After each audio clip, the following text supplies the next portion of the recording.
Hello students. In this third part of the physiographic divisions of India, we will be discussing the remaining three divisions, that is the Deccan Plateau, the coastal plains, and of course the island groups. Now, just to the south of the Vindhyas, especially in the north, there is Vindhyas, there is Satpura, then there is Mahadev, then there is Maikal. In between this, on the western side Western Ghat, on the eastern side Eastern Ghat, there is actually a triangular shaped plateau, what we call as the Deccan Plateau. The Deccan Plateau actually is a triangular shaped plateau. We will discuss about it a little later. First, the mountain ranges that surround it. On the north, there is of course the Satpura range, whose highest peak is Dhupgarh. Just to its east, there is Mahadev range. Mahadev, also Mahadev, D-E-O is also written. Its highest peak is Panchmari. Then further in the east, there is Maikal range, whose highest peak or point is Amarkantak.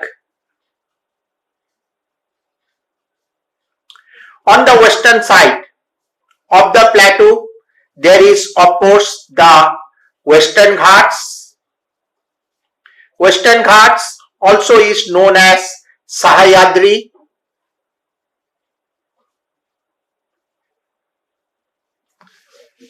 Its highest peak or point is located roughly here, that is Kalsu Bai.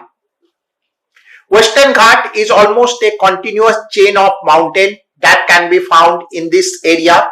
There are mainly three major passes. One is Tal Ghat, Bhor Ghat, and Pal Ghat. Tal Ghat and Bhor Ghat, both of them lie in the area of Maharashtra. Pal Ghat in the southern part of the region, that is in the area of Kerala, it actually lies.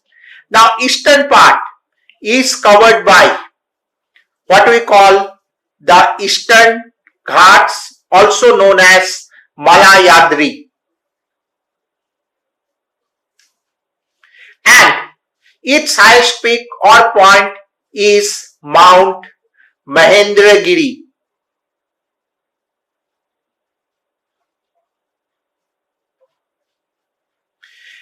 The southern part, where the plateau actually tapers off, or where the eastern and western Ghats meet, that portion is known as Ghat Matha. Here actually you can find a presence of a mountain knot from which different ranges radiate in different direction. In the north there is of course Annamalai range. Just to the north there is Annamalai range, whose highest peak is Anaimudi. Anaimudi is the highest peak of entire Deccan Plateau. Entire Deccan Plateau highest peak. Then there is of course the Palni Hills. Palni Hills actually is very famous. That is the hill station of Kodaikanal is located here. Then there is also the Cardamom Hills located here, and of course at this portion there is of course the presence of what we call Nilgiri Hills. Nilgiri also is known as Blue Mountain. Nilgiri actually is a Hindi word. Nil, blue, Giri. In Hindi, mountain is known as the Giri. That's why Nilgiri Hills also is known as the Blue Mountain. Its highest peak or point is Doda Beta. highest peak of the Nilgiris. Okay, now coming to the Deccan Plateau. Now this Deccan Plateau again can be divided into three parts. Specifically, the rivers which flow through the region have divided the plateau into three parts, that is Telangana Plateau,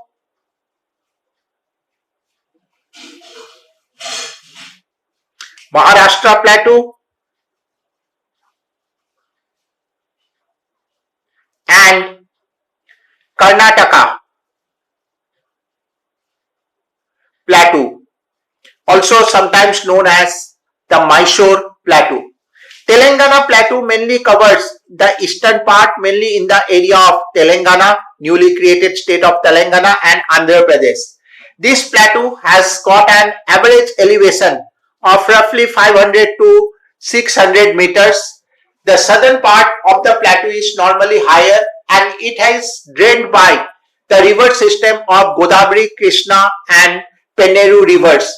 The plateau is divided into number of peneplain areas and undulating plains. Now, before going into the Maharashtra Plateau, I would like to discuss the Karnataka Plateau first. Karnataka Plateau mainly covers the area of Karnataka. It mainly covers the area of Karnataka. This plateau is again divided into Malnad and Maidan. Karnataka Plateau or Mysore Plateau is divided into two parts, that is Malnad and Maidan. Malnad is actually the hilly areas. Maidan, of course, is the plain areas of the plateau. Malnad region is of course covered with dense forest that can be found in this area. Now coming to the third division, that is the Maharashtra Plateau.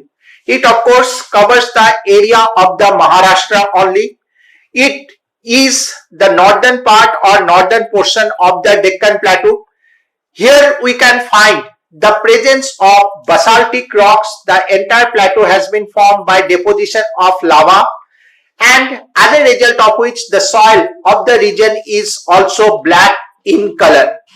Now, if from the Maharashtra Plateau, if you happen to view the Western Ghats, that is, if you view the Western Ghats from the eastern side, it actually appears to rise almost in a form of series-like steps. देखने में ऐसा लगता है कि सीढ़ी की तरह ऊपर की तरफ जा रहा है. Now this region is popularly known as the Deccan Trap region. Now the reason behind it, though it appears to rise almost in a series of step-like formation, in your slides I have also provided a picture of the Western Ghats from where you can get an idea. Though it appears that these Western Ghats appear to rise almost in a series of step-like formation, बड़े आसानी से लगता है कि ऊपर जाया जा सकता है, but due to large-scale weathering and erosion, these rocks have actually become very weak and are fraught with danger. That is why this region is known as the Deccan Trap region. इसीलिए क्योंकि ये काफी खतरनाक हो सकता है, that is the why the region is known as the Deccan Trap. The word trap actually is of Swedish origin only. Now coming to another division, that is the coastal plains of India. From here to here, we have vast coastal plains. Now these coastal plains are divided here from the Kutch to Kanyakumari, we call it the western coastal plain, and from the mouth of Subarnarekha river to Kanyakumari, we call it the eastern coastal plain. The western coastal plain from north to south can be divided into numerous coasts, that is, this area, this region, we call it as Kutch coast. This is Kathiawar coast. Then here from Maharashtra almost up to Goa, that is Konkan coast.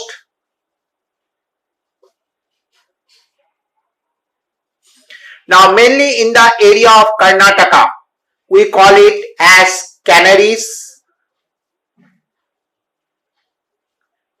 coast, or also known as Karnataka coast also.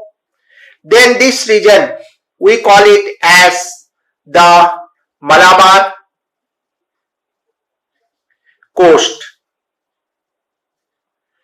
Now if on the eastern side, mainly this small area of Bengal, this coast is known as Kontai coast, mainly in the area of Bengal. Then this region of Orissa that we call as the Utkal coast. Then this region we actually call it as Northern Sarkar coast,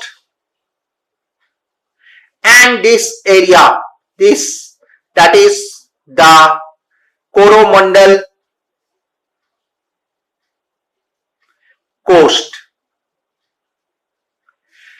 That is the coastline of India. Now here I would like to mention Kontai coast, Utkal coast and the Canary coast.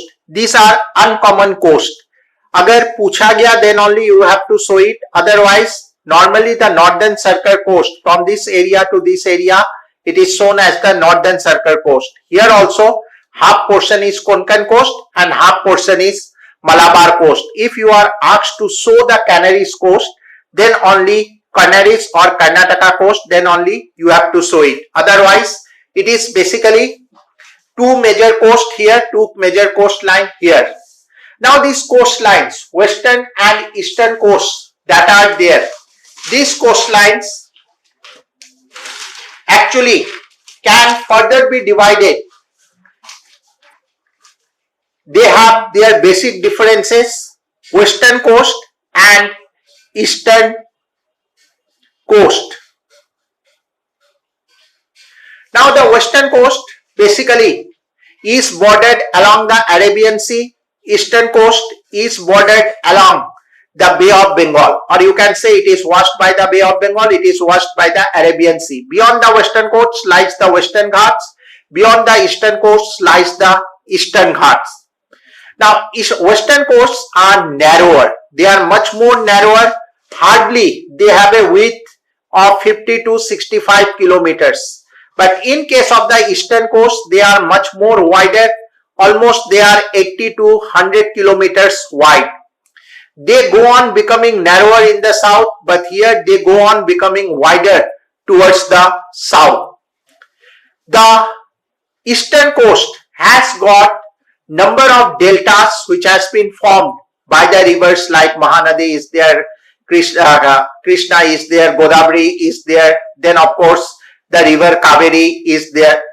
All these rivers have formed fertile extensive deltas along the coastline. But here the rivers have not formed any deltas. Now there are number of lagoons are present, lagoons or lakes are present. Lagoon, just for your information, lagoons are those areas of water which are connected with the sea. They may have still water like a lake, but they are connected with the sea. Such areas are known as lagoon. The largest lagoon of India, that is Chilka, is located here. Apart from it, there is Pulikat, which is located here. Then there is Koleru. These are the lagoons that are present here. In the western side, the lagoons actually are referred to as the Kayals. They are basically the same thing, but they are referred to as Kayal. Here, this portion we have Bhembanad, Kayal, and of course just to its south there is Astamudi. Kayal is there. Now, the western coastal plains get heavier rainfall. Eastern coastal plains gets comparatively low amount of rainfall. But this Coromandel coast, it actually gets two periods of rainfall. During the summer, it gets rainfall from the southwest monsoon wind. During the winter months, it gets rainfall from the northeast monsoon winds. Apart from that, the western coastal plains, main economic activity, people, they are mainly engaged in what we call fishing and industries. Here also fishing and agriculture are the major economic activities. Now western coastal plains are actually broken at many places, but eastern coastal plains is almost regular. In fact, as it is broken, number of ports with natural harbors are present. Here, as it is continuous, all the ports have artificial harbors. Exception is only one, that is Visakhapatnam port. It has got a natural harbor. Apart from it, all the other ports have artificial harbors. Okay, another thing about the western coast is that the western coastal region that is located in this part, this area or this region, western coast, is much nearer to the coast of Europe or countries of Europe. This coast is much more nearer to the countries of Southeast Asia. Apart from that, the coastlines that are there present on both the sides. The coastline here, it consists more fertile soil, but here the soil is comparatively not fertile. As I have told you, it is not suitable for agriculture. It is much more suitable for agriculture. That is the basic difference between the eastern and western coasts of India. Now this difference of eastern and western coast, you need to go through it quickly, because normally a question of this difference always comes. Basically the question can be either of the western or eastern coast, or the difference between rivers, north Indian and south Indian reverse, दोनों में से हमेशा normally एक ना एक आ ही जाता है examination में. Now coming to the last of the divisions. Last of the division is of course the island groups of our country. Here we have one island group, what we call Andaman and Nicobar group of island. In this site there is another group of island, what we call the Lakshadweep group of island. The Lakshadweep group of island is comparatively small. It is actually an example of coral island, hardly consists of about 25 small island. Northern part of this island, they are known as Amindivi islands. Then southern part, that is Kannarore island. This group, this is the Amindivi, this is the Kannarore. And largest and the southernmost island, this one is the Minicoy island. This island of course is known, these islands is of course known for the presence of large number of coconut trees. Coming to this division, that is the Andaman and Nicobar group of island. This Andaman and Nicobar, this is the Andaman group of island, this is the Nicobar group of island. It is separated by a sea or the region what we call as the 10-degree channel. Now, actually many believe this Andaman and Nicobar group of island is an extension of the Himalayas only, which actually here goes into the sea and again come up in this area or in this region. Now, Andaman group of island, that is in the north, it is actually divided into Little Andaman and the Great Andaman. This is the Little, Middle and Great Andaman, which is division here, and it is separated, this part is separated by a passage what we call as the Duncan passage. तुम लोग के लिए sorry passage का spelling PASSAGE. Duncan passage located in between these two regions. The highest point or highest peak of the Andaman is known as Saddle Peak. The Andaman and Nicobar group of island is also known for the presence of the only active volcano of our country, that is Barren Island. It is located here only. And in case of another volcanic island, that is Narkodam, it is actually an example of extinct volcano. It has not erupted for several hundred years till now. Barren Island was also considered as an extinct volcano, but from 1992 onwards it has erupted number of times. So now it is actually considered as an active volcano. This southern part, this portion of the Nicobar group of island, you should know it, you should remember that is the southernmost part of India, what we call as the Indira Point. Well, that was all about the physiographic divisions of India. I hope I have been able to make you understand about the physiographic divisions.